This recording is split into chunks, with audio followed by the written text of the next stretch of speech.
suuqyada kala duwan ee dhammaan magaalada tani Mandera ayaa waxaa si weyn looga dareemayaa u diyaargarowga Ciidul Fitriga.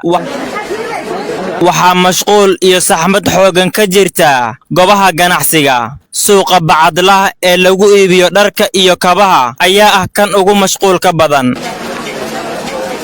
waxa ugu horeeya oo indhahaagu qabanayaan ayaa ah haween iyo carruur raxan u socda oo ka tukaamaysanaya suuqa.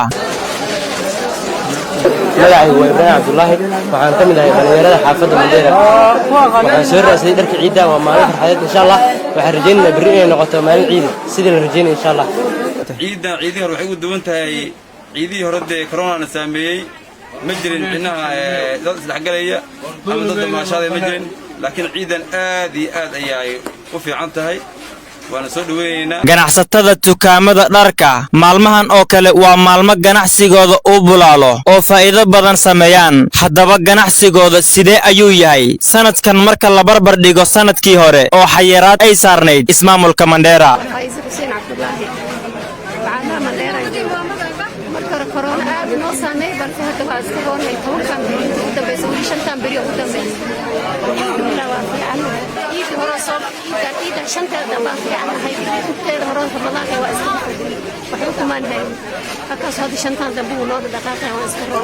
adiga tumanka damale wadar jaamka waatanku hore ana waa iska hurdaa waa iska fadhiyo wax suuq ma lahayn caadi dad iska soo waa laabta laakiin waxa weyn jiraan dadka aan arkayseen badan haween la soo fakiin marina wala xuduudaha way kala xirnay idinku waa la socdaan si uu sameeyay dalka COVID-19 hadana waa malaysaa inay xuduudaha iyo soo fuulin dadka ay soo galayeen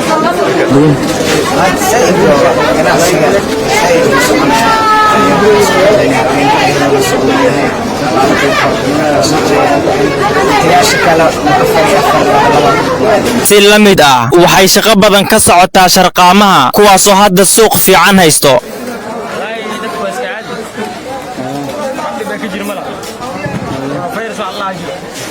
shaqadan ka sameey زي بسم الله الرحمن الرحيم زي نو دخلنيو toban kan dambo war ka badal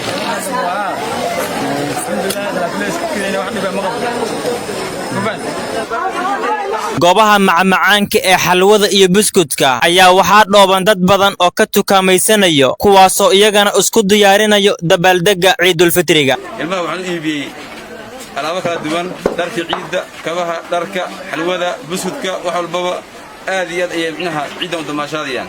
ciidani 2021 ayaa ka bedelantii hore sanadkiina weydaarsaday waqtigaas oo la mamnuucay isku imaadka dadweynaha iyadoo looga dan lahaa in lagu xakameeyo cudurka coronavirus oo markaasi Mandera fara kulul ku hayay.